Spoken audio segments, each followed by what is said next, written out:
But first of all, I would like to quickly introduce myself and introduce Devin, Kelly, and Angelica, and Jason, who are all with us now. So I am Mai. I'm based in Vietnam, and I am the Southeast Asia lead at Climate Tracker. And I'm very excited to welcome everyone to this first webinar, which will kickstart a series of webinars where we present the findings of a 3-month research project on coal and renewables in 5 Southeast Asian countries. And I'll talk about the project in more detail later on. But first, I'd like to introduce Devin and Kelly from the Stanley Center, who is our partner with us on this project. Devin, Kelly, wondering if you'd like to say something or introduce yourself. Sure. Hi, everyone. I'm Devin Terrell. I am the Program Officer for Journalism and Media at the Stanley Center for Peace and Security. We're based in the United States, but we do work all over the world. And we have collaborated with Climate Tracker on a few things in the past, and we were super excited to work with them on this project and get to know a lot of young journalists and researchers out there to help us kind of understand the media landscape a little bit more with respect to coal and clean energy. So we're super excited. Thanks so much for everybody for joining, and I can't wait to hear what you think. All right, thanks, Devin. Kelly, do you want to say hi? Sure. Hi, everyone. I apologize for not having my video on. It's early in the morning here. But my name is Kelly Smits. I'm the Journalism and Media Program Assistant at the Stanley Center for Peace and Security, working closely with Devin, and very excited to be here with you all. Okay, thank you, Devin and Kelly. Next, I'd like to introduce Angelica, who is our researcher or research fellow from the Philippines. Angelica has been working with us for more than 3 months now, and Angelica, can you introduce yourself? Hi everyone, good evening. I'm Angelica Yang, a multimedia reporter for Business World.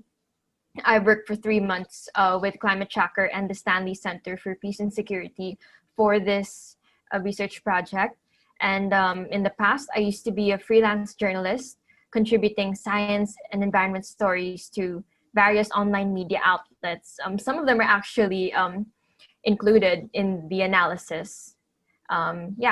And for several months, I worked as a full-time junior news producer for GMA News Online. Okay, next is Jason. Jason is also our research fellow from the Philippines, and he worked with us specifically for 1 month on researching how geothermal energy has been covered. Jason, can you introduce yourself? Hi everyone, I'm Jason. I'm currently based here in Baguio City and in the Philippines, and I'm teaching broadcast communication at the University of the Philippines here in Baguio City. So just like Angelica, I was also a part of the media industry before, and I was part of GMA, People's Television Network, and Nature Times. I don't know if you know that website before. So that's it. Okay, thank you everyone for introducing yourself. I think we have a lot of people in this meeting right now. I'm not sure we have enough time for everyone to introduce yourself because I'm sure everyone would like to get started soon. So what we're going to do is I'll be sharing a presentation first about the research project, and then we'll enter into a Q&A and then a discussion section. And then I'd like to ask that everyone introduce themselves quickly before asking a question or contributing to discussion. But first of all, before we start, I want to quickly survey the group because we did send out, a draft of the Philippines research report as well as the executive summary, but I'm not sure how many people have had the chance to read them. So if you have read either the executive summary or the full report, can you quickly type yes into the chat, and this will influence like how quickly I go over the first part of the presentation. It would just take maybe 2 minutes for people to do that. I'm going to repeat myself one more time since a couple of people joined since I just said that, but I sent out a research report or draft of the research report before the call, as well as an executive summary, and just wondering if anyone has taken time to read them, so I know how quickly I should go over the basics. Okay, so I see that some people have read the English version of the executive summary, but overall looks like everyone is pretty new to the research, so I will probably take some time to go over our key results and findings before we go into the discussion session. So I will now share my screen. I hope everyone can see this. Can you just like quickly give me a thumbs up, Angelica and Jason, since I can see you? Can you see the screen? Okay, thank you.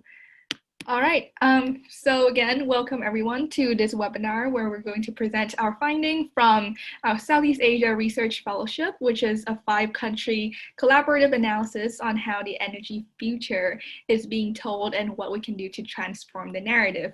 And when we're saying the energy future, we're specifically talking about how the process of coal phase out or coal development and renewable energy development is being covered in the media in these countries. So just a little bit about Climate Tracker before we start. So Climate Tracker, our mission is to support, incentivize, and train young journalists around the world to create climate stories. We do a lot of trainings, specifically around the UN conferences and climate reporting and climate negotiation reporting, but we also do media research like this project that you're about to hear. So our Southeast Asia research, we are engaging with 10 researchers from 5 different countries. Of course, today we have our webinar in the Philippines, but we'll also have reports from Vietnam, Malaysia, Indonesia, and Thailand coming up. And this is a 3-month project, and as you've heard from Angelica and Jason, they themselves are currently or have been practicing journalists. So we're really getting a media research perspective that is grounded on the view of people who actually have experience in the media in these countries. And we also did a 2-week training course on media research for all of our researchers, and our multi-method project includes a content analysis, framing analysis, as well as interviews with journalists and editors. Again, to reiterate, our key research question is, how are the most influential news outlets talking about coal, renewables, and the energy transition in each of these countries, and why? So for the Philippines, we reached a lot of the key goals that we set out first. Actually, we far exceeded some of them. Like Angelica looked at 1329 articles. Originally our goal was 100, but Angelica examined 13 times the number of required articles, which was awesome. And then Jason looked at 42 articles on geothermal, and together they interviewed 19 journalists. And the articles that they sampled are from January 2019 to August 2020. I already covered the process, so I'm not going to spend more time on that. And the 8 news outlets that our researchers looked at, for Angelica, she looked at the Philippine Daily Inquirer, Sunstar, GMA News Online, the Philippine Star, as well as Minda News. And then Jason added to the mix Rappler, ABS-CBN, and Philippines News Agency. Okay, so those are a couple of notes on the general project as well as the key goals that we reached. And now I'm going to hand it over to Angelica, who will be presenting more about her findings. Okay, Angelica, you can go. Thank you, Mai. So I started out in this report trying to look at how coal and renewables were being reported by mainstream and regional media outlets. So the media outlets that I looked at Three of them were based here in Metro Manila in the city, since I live in the city, and two were based in Visayas and Mindanao. So that's Sunstar Visayas Bureaus and Mindanews, which is based in the south. So here are the breakdown of topics that I covered. As you can see, there really is a large percentage of electricity stories. Now, how did I stumble into electricity stories when we were only supposed to focus on coal and renewables? I was sifting through the archives of the online media outlets. I saw that there were so many stories about coal and renewables that were in light of being part of the power mix. And it was really it's difficult to actually just say that this is a coal story, this is mainly a renewable story, as there are many stories that were mention electricity as well as coal and renewables. So if you add that all up, electricity makes up a really huge percentage. So anything and everything related to the country's electric power supply and demand was considered for the study. Meanwhile, the second largest topic that was covered was renewables, which comprised 30% in 5 online media outlets. So this included stories that talked about solar, geothermal, hydro, and biomass. And stories that mentioned the word renewables were also factored in. As you can see, coal takes up just 10%, while stories mentioning the general term of fossil fuels takes up 3%. So in the analysis, the extensive analysis that I undertook, oil, petroleum, waste to energy, and the Malampaya project, they were not included. And PR and branded stories were also excluded from the analysis. So mainly the report focused on the topics that you see right now. Next slide, please. Okay, so for coal coverage, the environment frame is not really often as used as others. So the other frames, actually this is more for impacts. Environmental impacts were not really focused on. It was more of the economic impacts. And these coal stories are often framed in a negative manner. With reporters and sources calling the fossil fuel as a dirty energy source, despite coal's contribution to the country's power mix. So at present, the 2015 power mix that we have in the Philippines is mostly coal, which takes up 40%, I think, of the entire energy mix. So that's actually really big. That's why. So both local and national reports heavily quote from clean energy advocates, concerned citizens, and religious officials who always highlight the destructive effects of coal to health and to communities. I'd like to talk about this one report from Sunstar Cebu, which emphasizes struggles of 3 communities in Barangay Toledo. They were living beside the Therma Visayas Incorporated, or TVI coal plant, which was emitting a foul stench. So it was an in-depth feature report that talked about consumers and community members complaining about the foul stench. And in this story, coal, which was used in the plant, was framed as a health hazard. Meanwhile, in Mindanews, it ran a special report. It focused on killings of environmental activists and advocates in the area.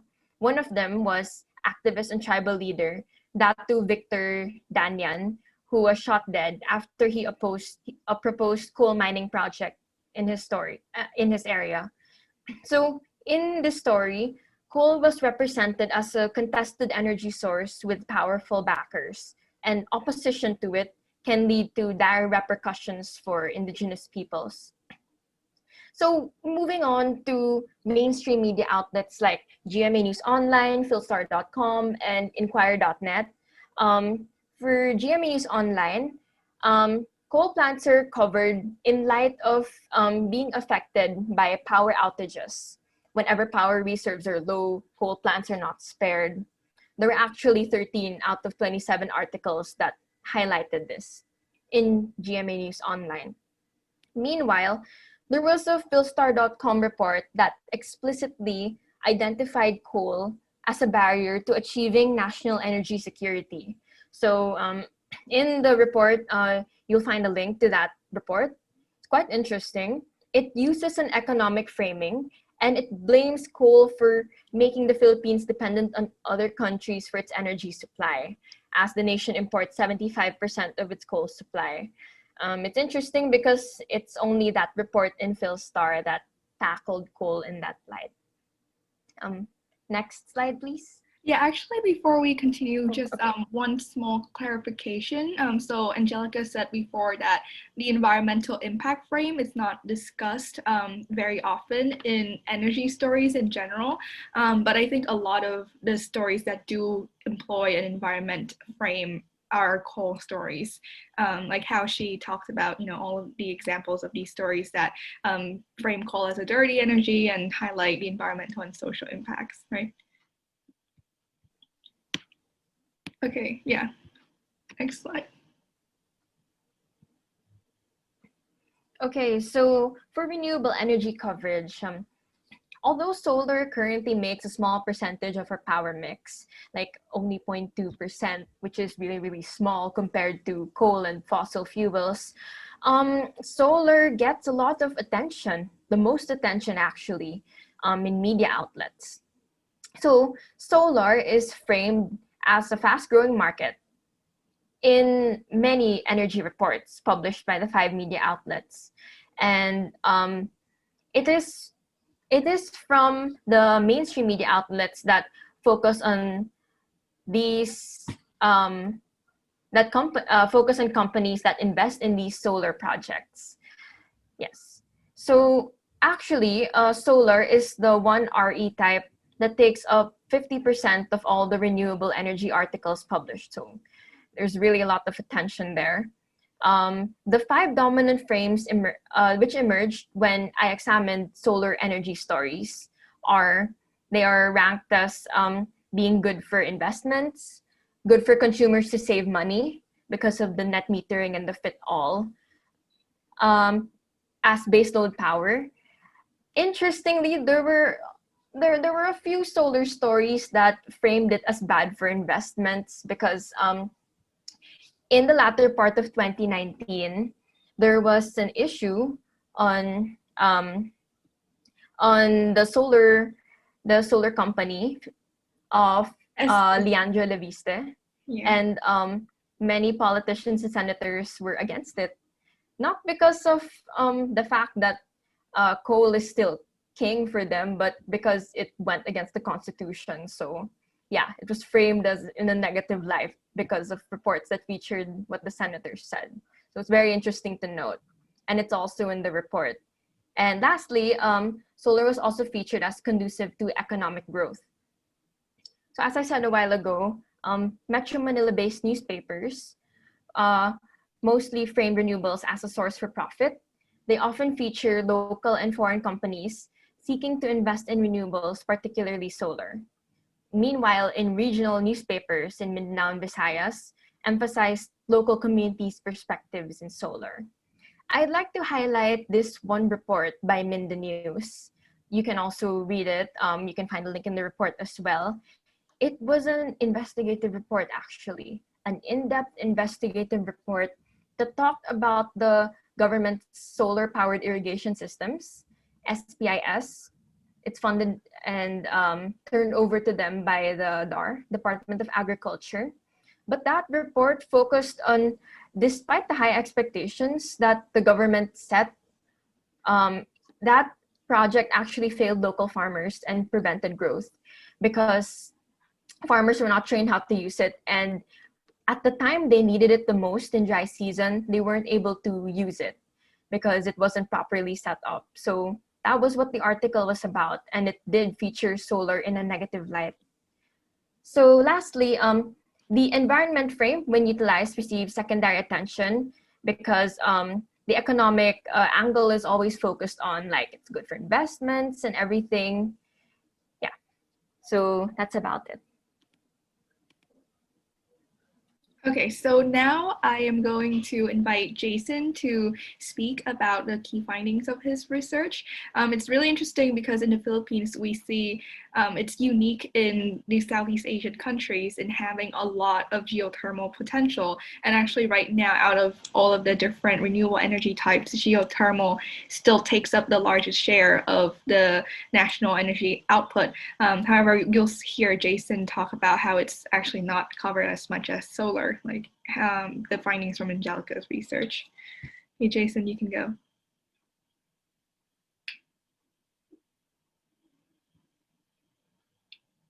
I think. Can you Oh, hear yeah, me now? yeah, we can hear you. Hi.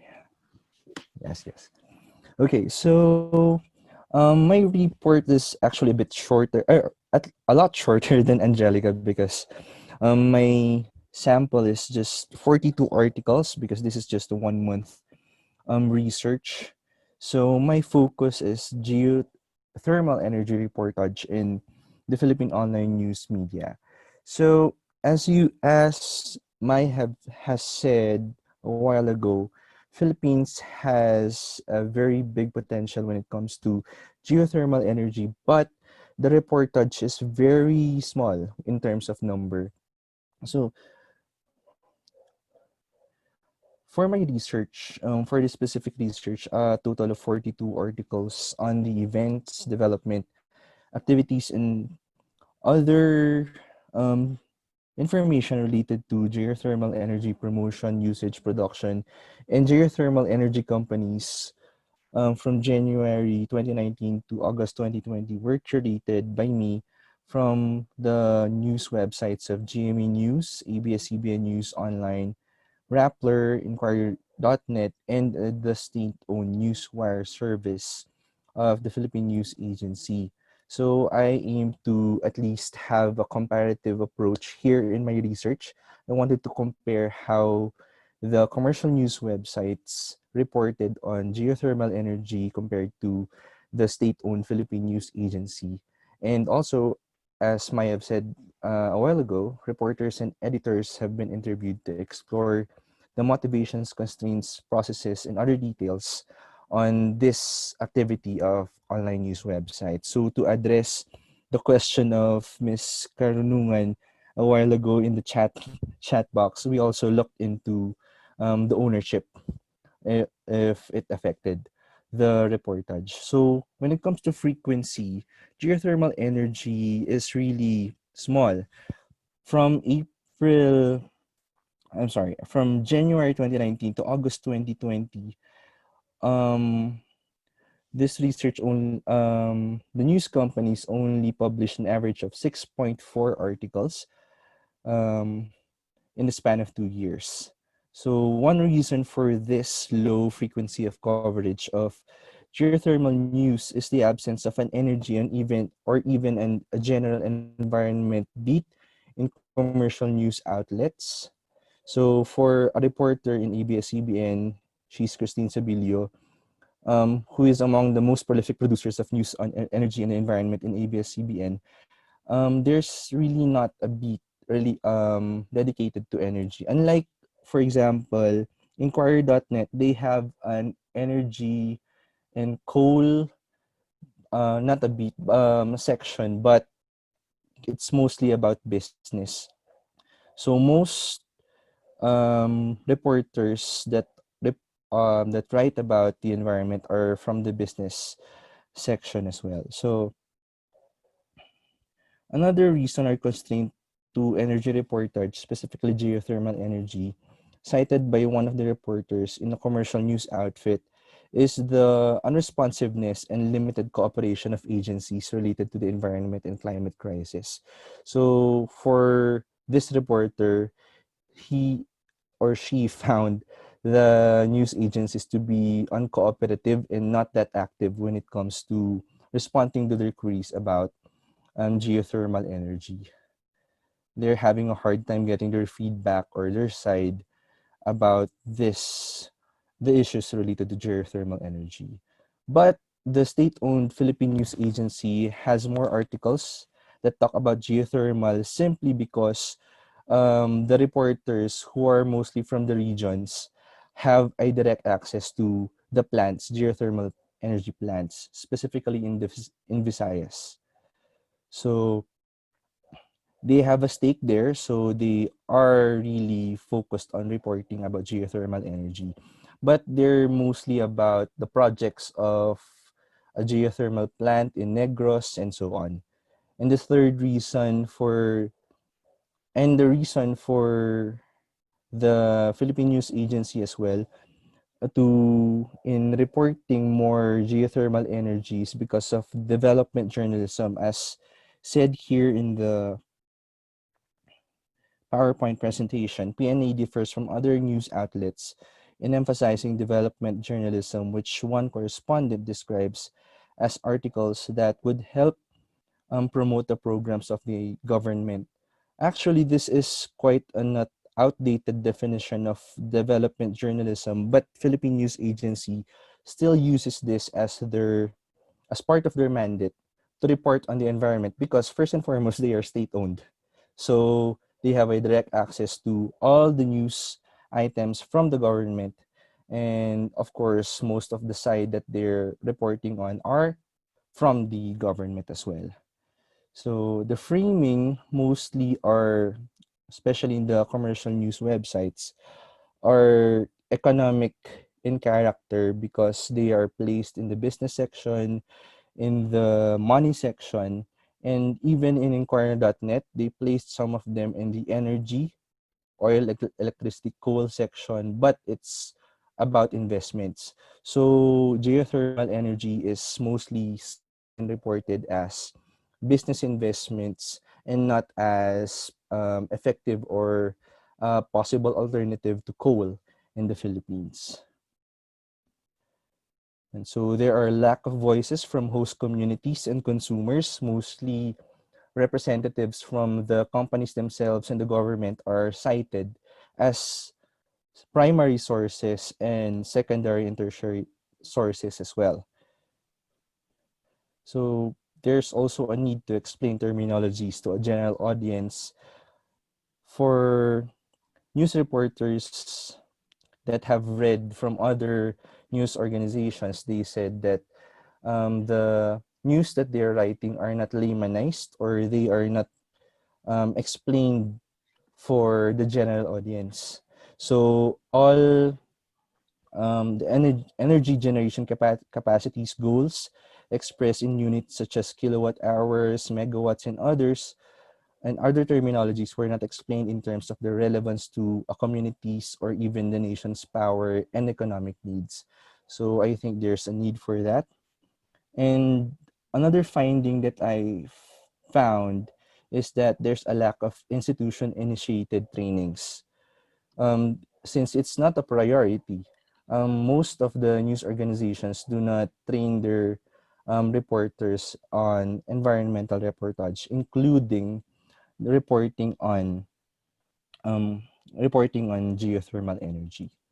So, but for commercial news organizations, just to answer the question of Ms. Karunungan, there's not specifically for ABS-CBN, since the owners of ABS-CBN are also investors in geothermal energy, they're not being coerced to report on geothermal energy in a positive light. They have a relative freedom when it comes to that kind of reportage. That's it. Okay, thanks, Jason, for your presentation. I was wondering if Angelica would like to jump in as well to discuss a little bit more about the topic that Jason already started discussing, which is, some general notes on newsroom practices and the way that journalists write about energy. Yeah, Angelica. All right, so thanks, Mai. Yes, so I interviewed 14 media practitioners. Many of them were journalists and some of them were editors. All of them were actually media practitioners in the media outlets that I focused on, just like how Jason did it.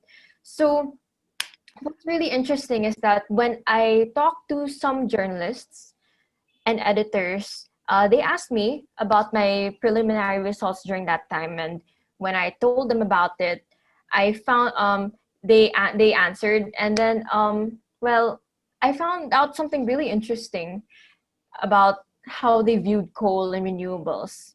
They actually viewed coal in a negative light and renewables in a positive light. And when I asked them if this was the general trend that they saw among energy reporters, they said that yes, probably for them, the reason why there are more renewable energy stories that were framed in a positive light than coal is because journalists like them believe that renewables was the way of the future and that coal is dirty and it's harmful to people's health.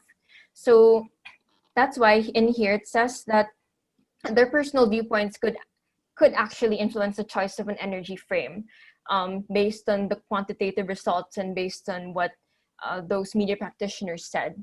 And some editors and journalists viewed it as their duty to advocate for a clean energy transition, as seen from interviews with two editors.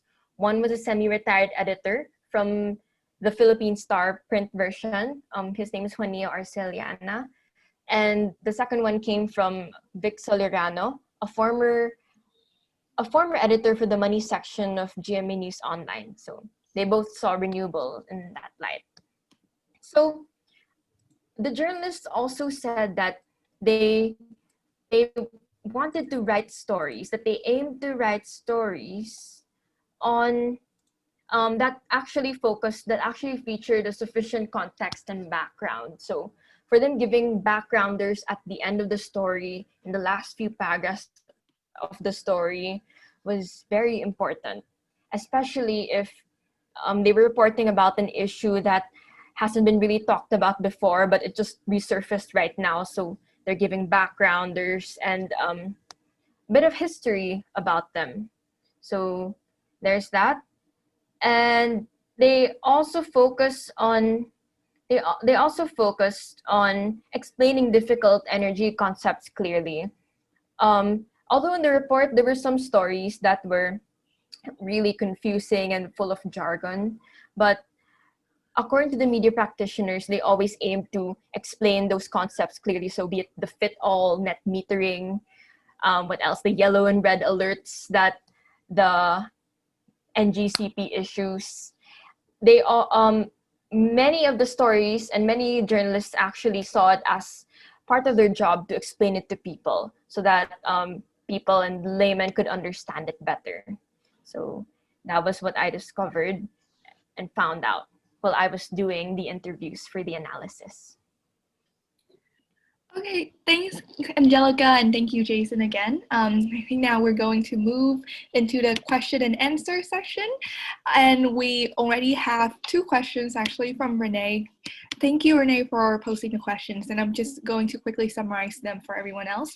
But Renee asked whether our researchers looked at media ownership in relation to the narratives of the media outlets, since a lot of the commercial news outlets are owned or have the ownership has stakes in the mining or energy sector.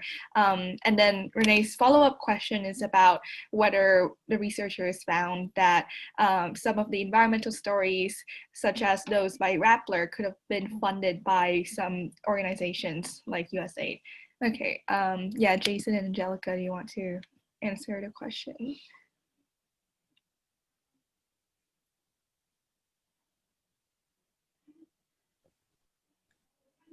Hi, Renee. So for geothermal energy, I didn't find any claim from the news reports that they had they were funded by other organizations. Although for Rappler, there are some videos that they produced about geothermal energy that were funded by USAID, but it's not a news report actually, but it's just a feature video about geothermal energy. That's it for me. Angelica? Okay, so I'll go next. So hi, Renee. What's really interesting, although I wasn't able to get a quote from any media practitioner for this one is that the Philippine Star is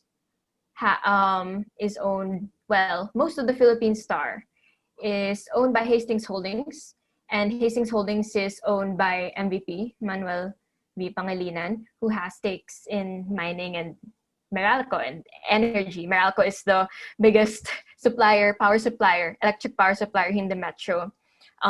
What I did notice while I was going through the electricity stories in media outlets was that the Meralco stories in Philstar weren't negative. They were mostly positive or neutral. And although I couldn't get the talking head to clarify and to talk more about that, probably it could be one reason that I wouldn't say it's censoring, but I think it's more of maybe they do have internal guidelines and reporting on Meralco stories, but that's unchecked.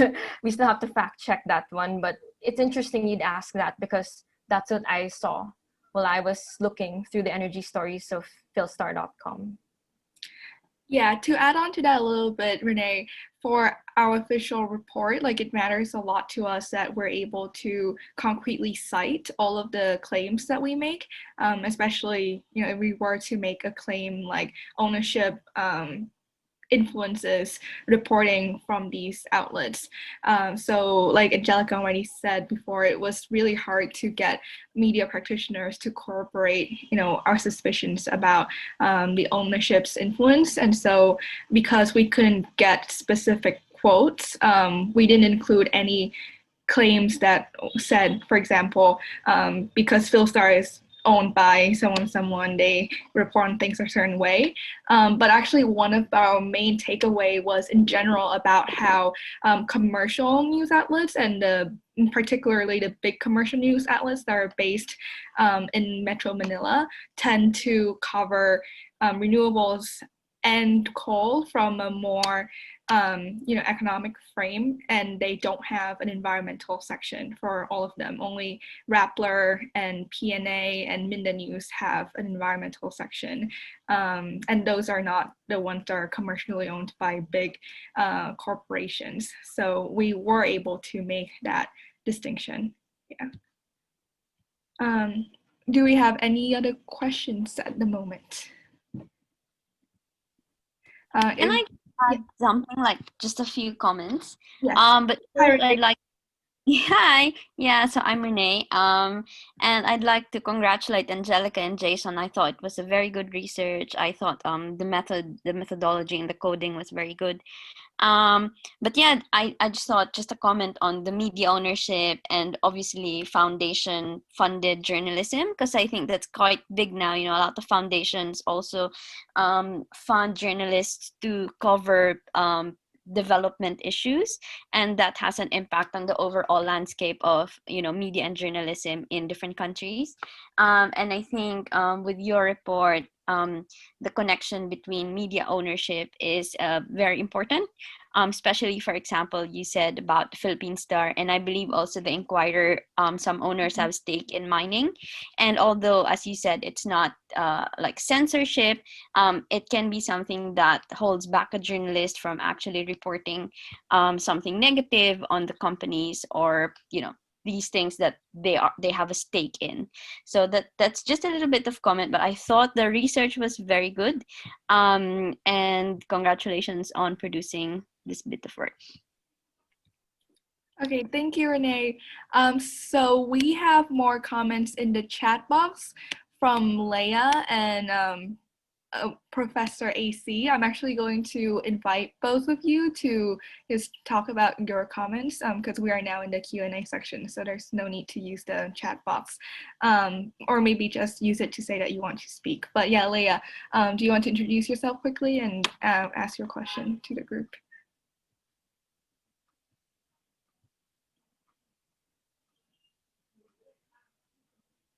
Hi, Leah. Are you there? Okay, so maybe Leah isn't here, which is why she posted the question. Oh, okay. So Leia has weak connection. So I think I'm just going to read out her question for her, and then the researchers can join in answering them. But Leia asked, from her experience, she has learned that the trends in reportage are often highly influenced by the choices of funding agencies. Again, this is related to the discussion we're having. And are there active funding agencies on renewable energy source reporting? So I think Leia is going off of Renee's question, but specifically for renewables, yeah, in general. Yeah, Angelica, do you want to answer? In my report, I focused mainly on stories that were published and tagged and classified in the energy section of the website. So for Inquirer, energy section is often lumped under business. In Philstar, it's also lumped under business. Although I did look at the environment sections of Inquirer and Philstar, they did have that. But in Inquirer.net, lots of the environment stories are written by foreigners, usually from AFP or Reuters. So I didn't really consider that because I'm looking at stories written by local reporters. For Philstar, there were some stories that I got from the environment section, but was like, I guess 5 to 10, and they're mostly about renewables. For GMA News Online, I used to work there. We don't have an environment section. Usually though, the environment section is in the lifestyle. It's in the lifestyle department. But for the analysis, I didn't look into lifestyle stories since that's a lot of things to scroll through, considering the layout of the GMA News Online archives. For Sunstar and Binda News, they did have environment sections, but I did look at the headlines and the business sections of those media outlets. Okay, thanks, Angelica. I think you also started answering the next question that was posted from Professor AC.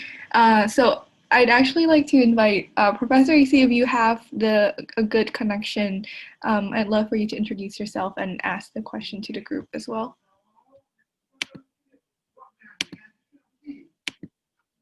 Hello? Hello. Hi. Hi. Hi, can you hear me? Yes, we can. Okay. If you can turn on video, that would be great, but if not, it's okay as well. My connection is not that stable. Hi, hello. Good evening. I'm a professor from PUP. I'm teaching journalism subjects. Regarding my question, wait. I just want to clarify because I see in in one of the presentation that there are no environmental or energy beats in the commercial leading commercial outlets in the Philippines. What do you mean by that? Because before I teach in PUP, I work as a media coordinator for several NGOs, and I talk with several environmental and energy beat reporters. So I just want to clarify but what do you mean by no environmental or energy beat? Thank you. Okay, so I can answer that for geothermal energy. So according to most of my interviewees, for example, it's Christine Sabilio from ABS-CBN, John Victor Cabuenos of GMA News, and some others who did not want to be named. They said that they do not have an energy beat, which means there's no specific reporter that's assigned to look for energy stories. For example, for Christine Sabilio, who is among the most prolific producers of news on energy and the environment in ABS-CBN, she's technically assigned to a general assignments beat, which means energy and environment is not really her focus. For John Victor Cabuenas in GMA News, he is not, though he has written about energy, he is technically under the business beat, and it just so happens that there are updates about about the energy in those in his beat as well. For other news reporters, they said that um also just like Christine Sabilio, they are under general assignments. So whatever comes in, they will report as long as the editors are have approved their reports. Yeah, Angelica, do you want to add to that? Oh, well, I think I touched on that a bit a while ago, but in my report, though, I did just focus on the sections, so mostly energy and business sections. I didn't really include much about whether this reporter was writing for this particular beat.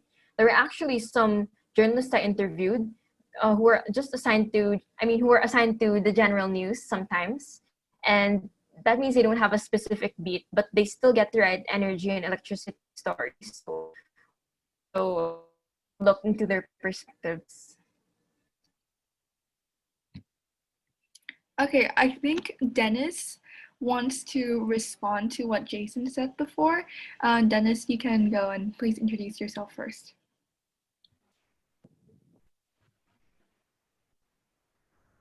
Hi, good evening. I'm Denise Font. I work as the communications manager for a climate and energy nonprofit here in the Philippines. Congrats again, Angelica and Jason, for the report. To add to what Professor Di Matatak mentioned, maybe, and also in response to what Jason and Angelica said, maybe that statement could be qualified because, for example, Inquirer has both energy and environment reporters. Same for other major print media outfits in the Philippines. Certainly, the outfits that Angelica and Jason focus on might not have those specific beats or specific beat reporters, but we also have to consider that for the rest of the major publications, that they do have their they do have reporters who have focused on both energy and environment for some for many years.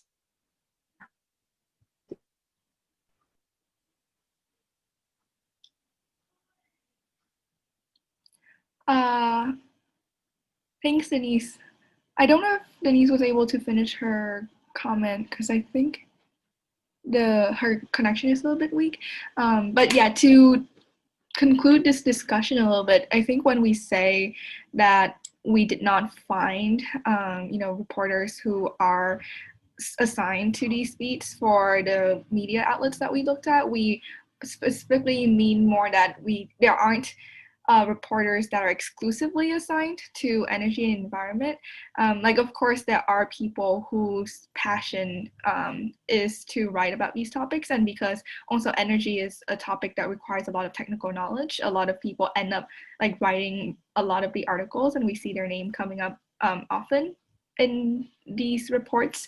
But what Jason said earlier, when he interviewed Sabilo, for example, who is very well known for her articles on environment and energy, she said that it's not her exclusive or not her official title or assignment in the newsroom because she has to report on other things as well. So we're mainly trying to highlight the fact that these reporters don't have undivided attention on energy and environment issues, even when they are veteran reporters in those fields, or even when they're very good at reporting on those topics, because usually the demands of the newsroom requires that they also write about other things as well. Yeah. Okay, do we have any other questions from the audience at the moment?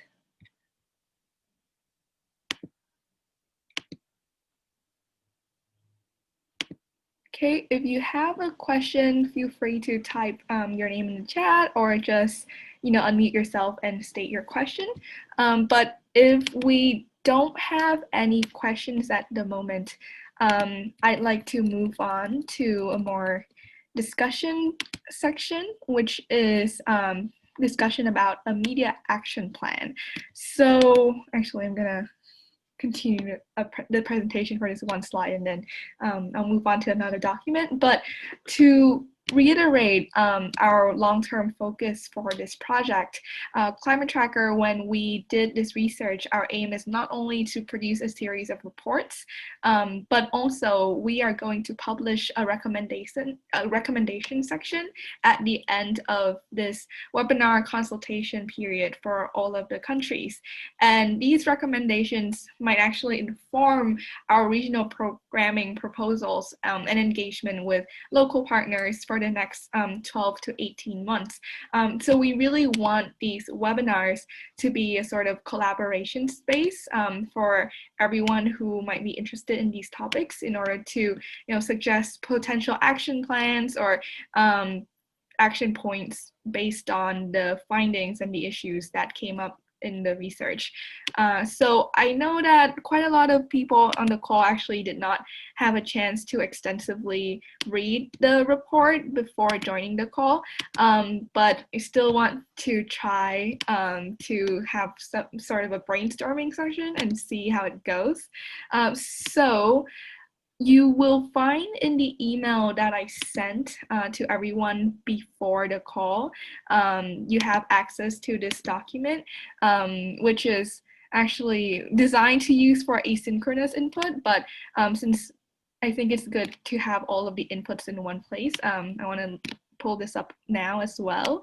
And it's a template for everyone to engage with our research by providing reflections like you just did now, as well as list out some opportunities for action that you see based on these findings, or some suggestions for next steps.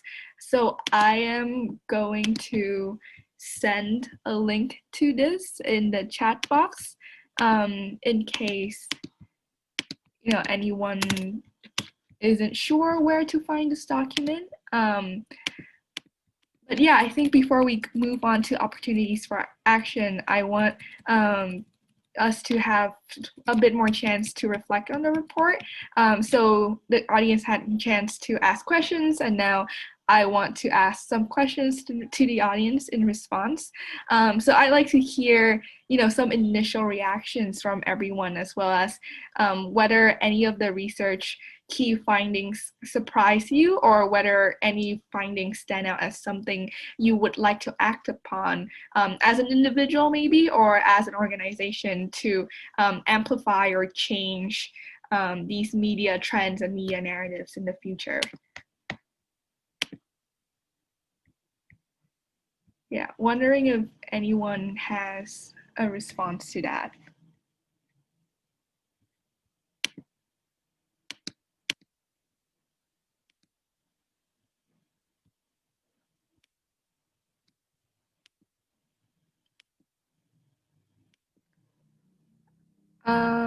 Okay, so looks like someone just muted themselves. Denise, do you want to speak?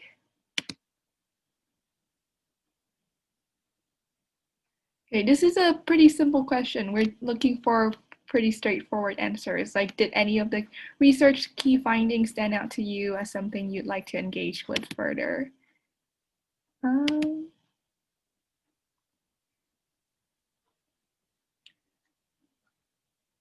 Okay, how about we divide the group into breakout rooms, actually, because I think maybe this big group setting is a little bit hard for more in-depth discussion. We still have around 20 minutes left for this webinar. Hope everyone can still stay with us. So I will now divide, we have a group of 27 people, around 20 something participants. So I will divide everyone into groups of 4 for you to discuss the questions in this document. All right.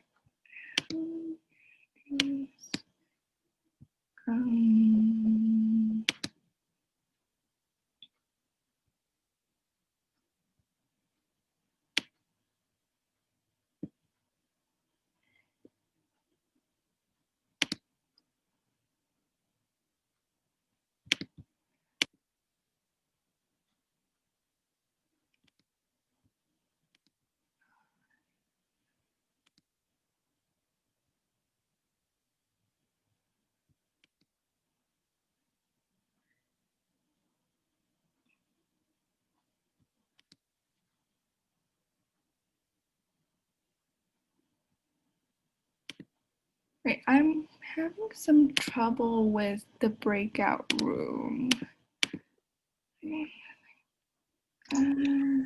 Hi, it's Wing from Vietnam.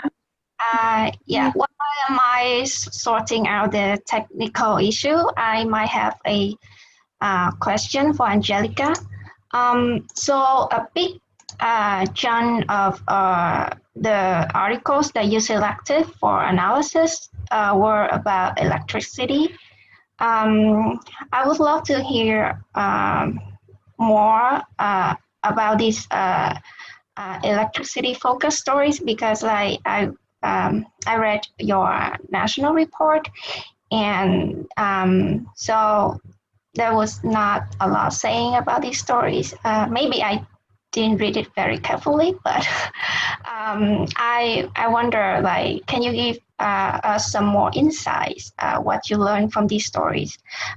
Because I also do a media research for the Vietnam case, and I didn't really include a lot of electricity stories if they did not mention any particular type of energy. Also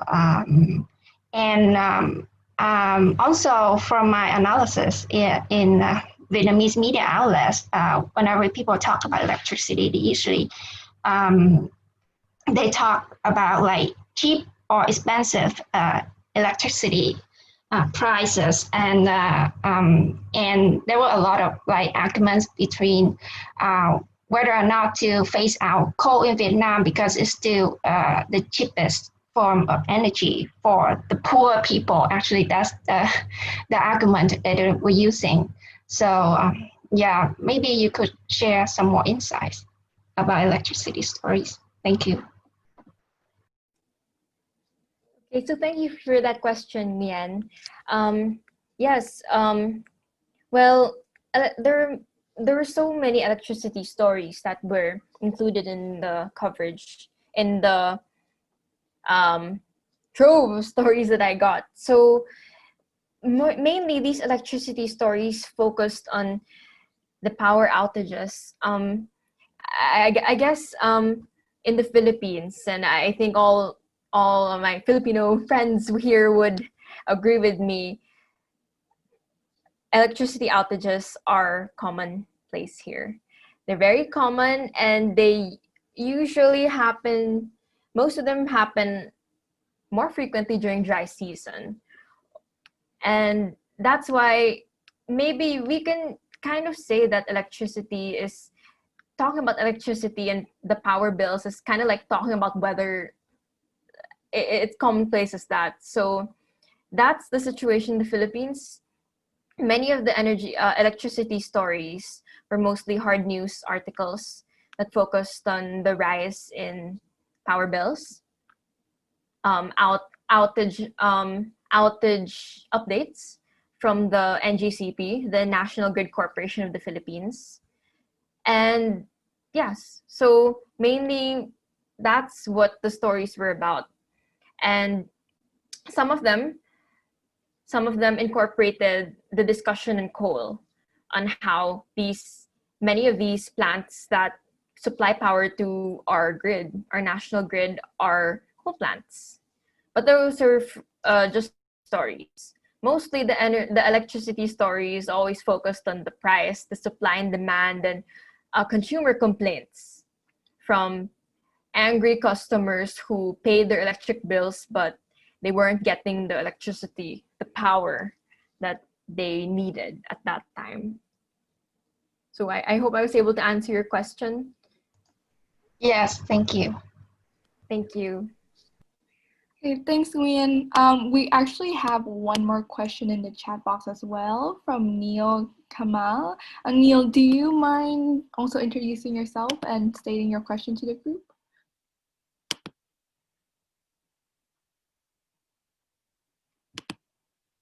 Hi. Hi, Neil. Okay, I guess I will read the question then. So Neil is from India and working for the English daily, The Times of India. Oh, hi, Neil. Yeah, Oh, hi. Okay. Yeah, can you introduce yourself and read your question? yeah, I'm working with the Times of India actually. So here in India, uh, the old coal-fired thermal plants have been asked to adopt green norms by 2022.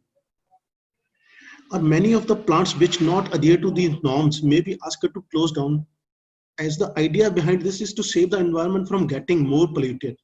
Actually, I could not go through the presentation here. I was occupied somewhere else. So could you please tell me what is the position in the Philippines on the power generation to coal? Surely coal is the cheapest form of energy. And actually, as of now, India is also promoting the renewable sources of energy, and as 86,000 of energy is being produced through renewables, which is about one fourth of the total energy production in India. So can you please tell me what's the position in Philippines?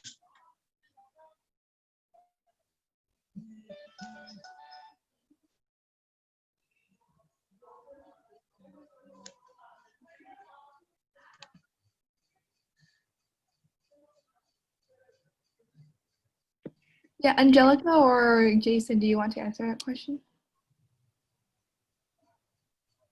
Want to hear me? I can hear you. Hi. Yes, I can go first. And then maybe Jason can go next. I can't really say what the position of the Philippines is.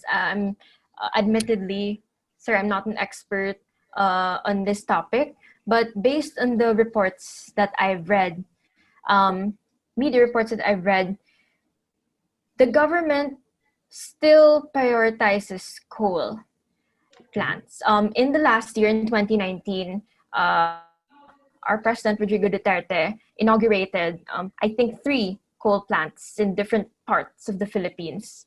And although the Energy Department has rules and guidelines on companies that want to venture into investing in renewable, it doesn't have those guidelines. It doesn't have strict guidelines such as the ones you mentioned in India. It doesn't have those guidelines that if coal plants if they don't adopt the greener kind of technology, then they'll be closed down. We don't have rules or law like that yet in the Philippines. It's mostly the renewables. Renewables are incentivized. They have incentives from the government, but it's not really a priority. Like the government says that, oh, close all plants, close all coal plants. We want only renewables. We haven't seen any reports or seen any laws like that yet here in the Philippines. So if the total energy production is through the coal only, then there must be lots of carbon emission.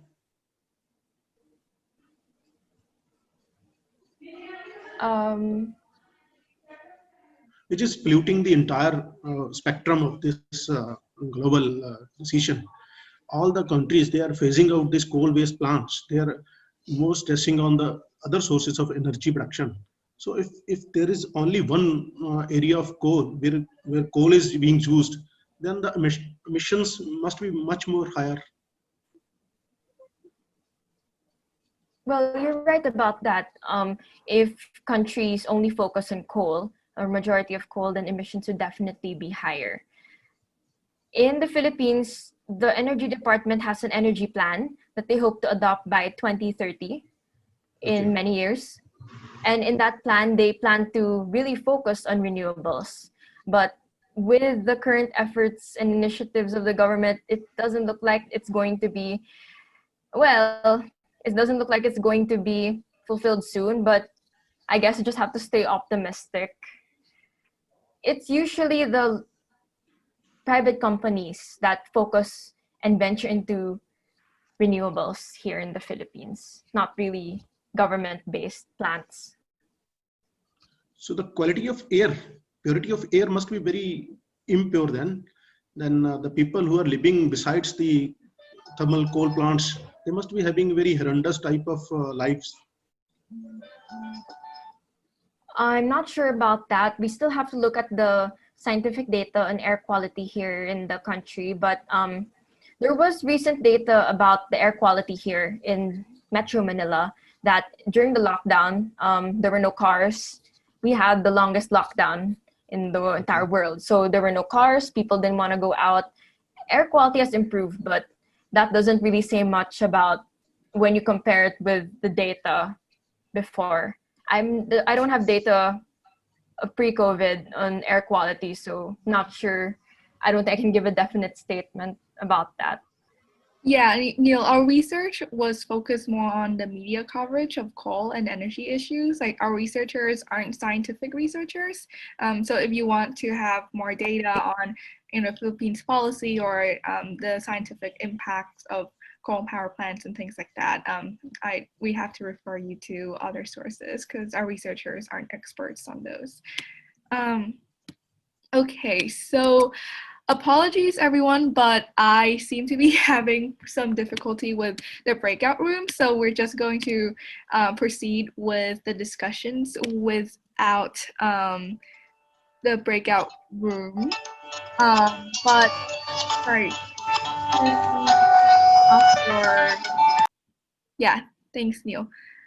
Okay, so one suggestion that I think Jason brought up earlier was a lot of these media outlets don't have, newsroom initiated trainings in order to support journalists do more in-depth energy and environment coverage.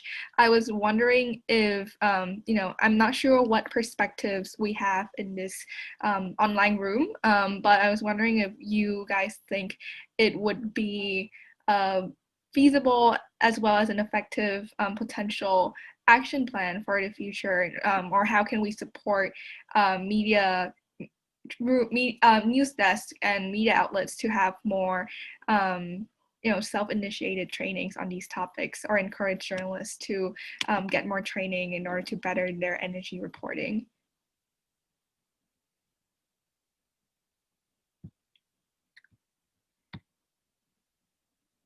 Does anyone have more thoughts on that?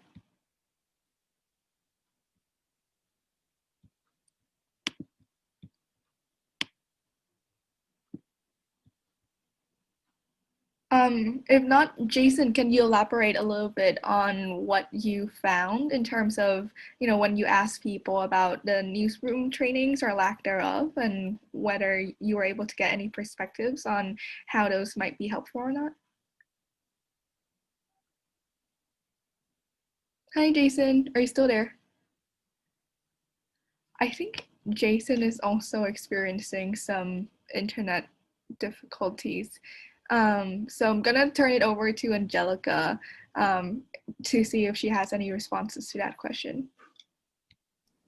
Unfortunately, when I interview journalists, I ask them more questions in terms of what I found in my preliminary findings. So more of the topics that they usually cover, how they cover it, and what they thought. I think it's a limitation of the research that I wasn't able to tackle newsroom trainings. But I did ask a bit about the journalists' backgrounds, like what were they journalists before? Were they communicators, or were they part of PR agencies linked to electric cooperatives? One journalist I interviewed from Sunstar used to work for a local electric cooperative as I think he was their corp comms manager, if I'm not mistaken. So it was just brief in passing, but it's definitely interesting, and I do hope if I given the chance to maybe revisit or to add on to that, maybe we can also focus and ask more questions about that to journalists and editors. Yeah, personally, I think it's something I'm very curious about as well, because at Climate Tracker, we do a lot of trainings. We've done trainings in the Philippines before, and usually we get a wide variety of reporters from different news outlets. Some, actually most of them come because of personal interest, and yeah, like Jason already said, there seems to be a lack of newsroom encouragement, or specific newsrooms trying to do trainings on their own, or in other ways encouraging their reporters to get more information and skills on energy reporting. So yeah, I wonder if there's a big difference between the effectiveness of workshops for a diverse group of journalists from different places versus like newsroom initiated trainings that journalists have to go to, and what are people's thoughts on how do we encourage more of the latter as well. Okay, we have a question about from Devin, actually, about the potential impact or lack thereof of media coverage on policy. So in the Philippines, we see that, I think more than 50% of the energy output is from coal-fired power plants, even though the coverage of coal in the media is mostly negative, if not overwhelmingly negative. So is it a logical statement to say that media coverage, specifically coverage on coal, doesn't have much impact on national policy? Yeah, I asked that question first because there's a follow-up as well. Yeah, Angelica and Jason, curious what you think about that.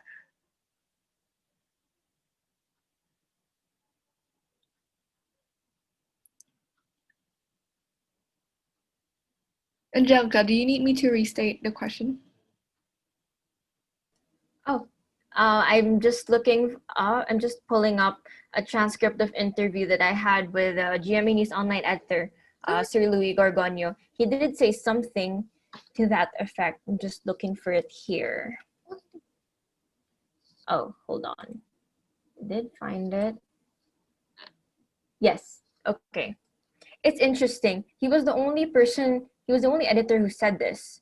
I asked him, what can you say about coal and renewable energy coverage in his media outlet in GNO? And he said that it's basically reactive. It's basically dependent on narratives of opposing players in the energy industry. So I think from what he said, it's a logical statement. It's logical to conclude that the media, at least how he sees media and journalists in general, they write about current events that happen. So there's not really much of a big influence that journalists have, as seen from my media analysis. There are so many hard news stories, but not really much in-depth stories that actually probe deeper into an issue. So mostly if someone issues a statement or if someone emails you a press release, then it's mostly, okay, better write about it than get another side to comment. So that's what I noticed in many energy stories, particularly in coal and renewables. I'm wondering if there are any other perspectives on this question in the room. Yeah, Leah? Okay, I think Leah has bad connection, so I'm going to read her comment.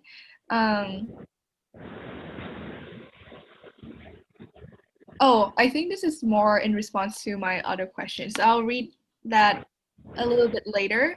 But before, okay, actually, Nguyen, you can go first, and then I'll share some of my thoughts about Devin's questions as well. Yeah, so is it logical to conclude that media coverage has no influence on policy? It's actually a tough question, but I don't think I can confidently say that media coverage of coal in Vietnam has no influence on energy policy because most of the journalists that I interviewed for the analysis, they told me that they have seen a lot of changes in energy policy in Vietnam and positive changes, and they are mostly journalists who have covered energy for at least 5 years, 5 years now. And I think one of the big policy that is being discussed a lot in Vietnam recently is the snow power master plan. And it really focuses on prioritizing the development of renewable energy and reducing coal energy share in the national power mix. I think that's a very positive side, but I understand why Devon asked this question, because in Vietnam, coal also contributes to a big chunk of power mix. I think around 35 or 40% of the power mix. But as I just mentioned, the new power master plan, it has improved a lot, compared to the last one. Really, they also talk about new technology for coal power plants. I don't really buy that personally, but I think that's also show the effort that they want to, tackle the environmental impact of dirty energy from sources in Vietnam. But then again, that can be bad in a way that journalists might say that coal is still inevitable and they're indispensable, and there's a way to produce coal without polluting the environment. And actually, I saw some of that kind of framing in some energy stories that I analyzed, which I will be sharing more when we release the Vietnam National Report. Yeah. Okay. Yeah, thanks for your perspective, Lynn. To add on a little bit to that, I find it very interesting that when comparing the situation in the Philippines to the one in Vietnam, coal takes up a smaller percentage of the energy output in Vietnam compared to the Philippines. And there are actually, even though coal is also more negatively framed in Vietnam than positive, there are fewer articles that frame coal negatively in Vietnam compared to the Philippines. So I almost feel like in terms of the chicken and the egg, or what is the cause and what is the consequence, almost feels like in the Philippines, because there are so many coal projects and because coal takes up such a large portion of the output, you get more critical coverage of this energy source, because it's such a big part of the current policy, and maybe it's more a matter of time before we see this critical coverage sort of having an impact. And what Angelica said before, I think is very true as well.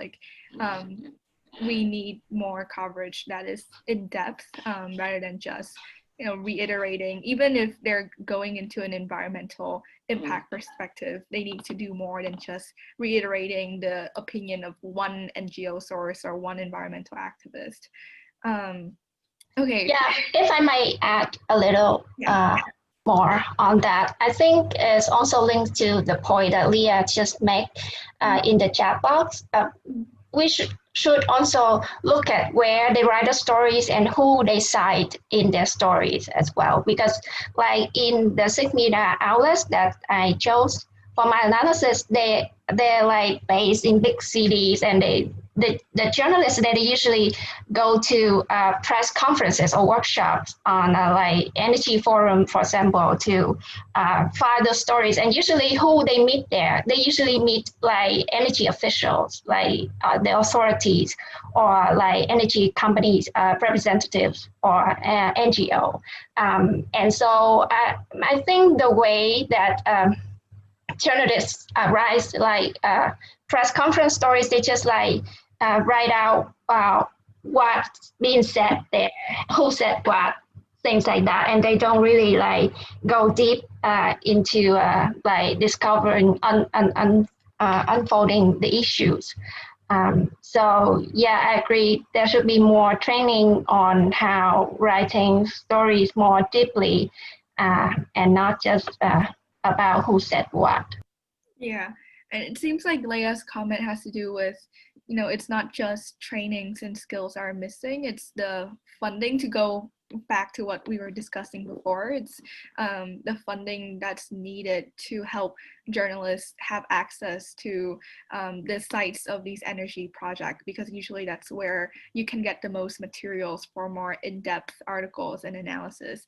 Because right now, if they don't have the funding to go to those places, it's most likely that they're going to attend conferences where government officials or business representatives just talk about their perspective without being able to, find other local viewpoints.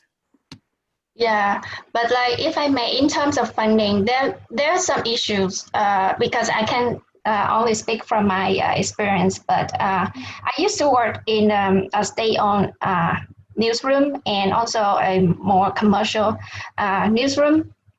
And they do have funding for journalists to go write story, like to go on business trip and write like in-depth stories.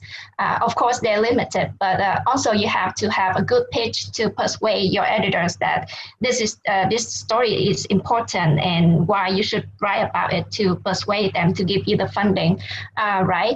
But there are also cases like my journalist friends, they get funding from like NGOs or other like journalist networks to go write in-depth stories. But sometimes when, because like one of the commitments to get the funding from external organizations is that they have to file a play to publish the stories, and they have to declare like I get funding from this organization to write the story.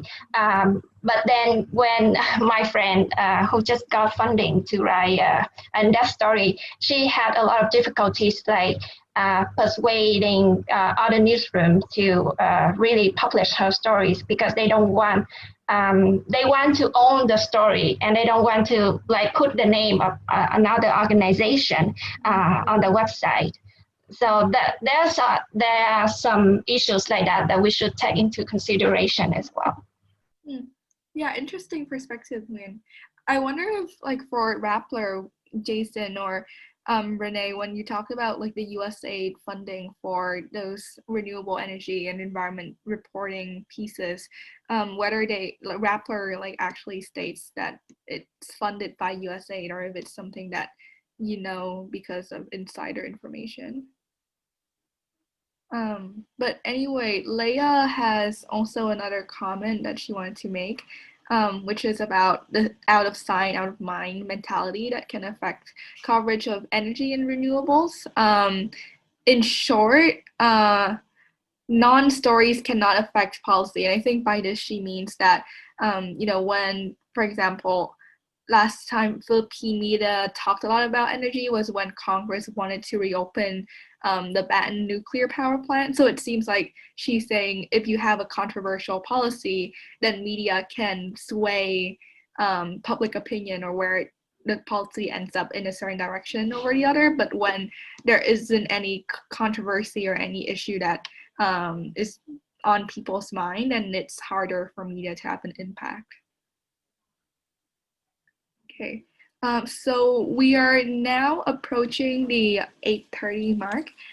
So we can take maybe one last comment or question, and I really appreciate more comments on future steps and how to move forward from the findings that we have. If anyone has any such conclusive comments.